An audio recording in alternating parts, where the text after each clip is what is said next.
December ni somthum pakat sang ni som ni pani ania voina hian futsal ground a training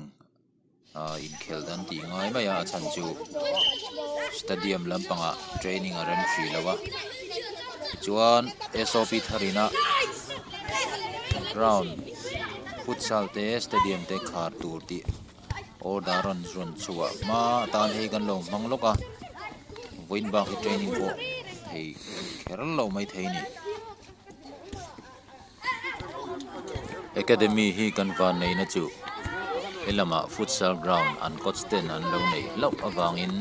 training hi kan la ti thei trok trok ania nu le pa ten fa te chetla hi uluk takin lo thir le mu a so thiam ko me coach te thorim na a thon lo ti hria thim khop mai an chevel an lom khop ania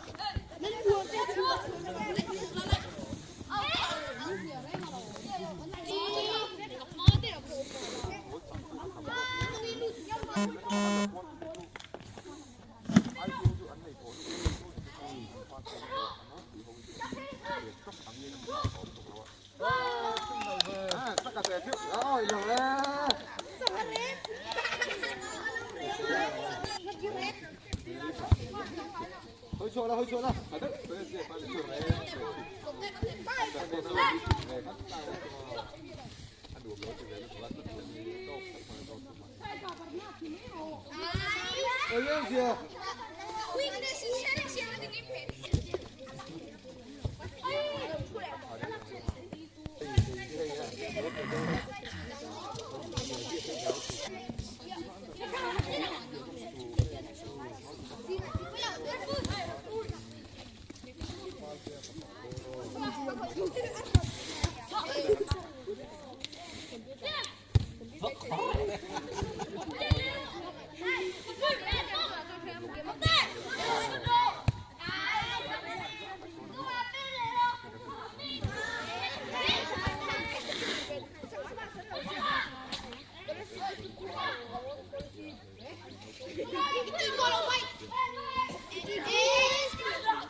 Lorenzo, ich helfe du.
Zo về là chết. And draw paper scissors blue tên này. training zo hianin trong try tu rain rota ti hianin fel tak le tha takin an trong try a academy hian trong try na ngai poimo tak zeta lo mani tuna tan chuan kan lo du tok le mai nga video thar tha tak nen kan lo kir liang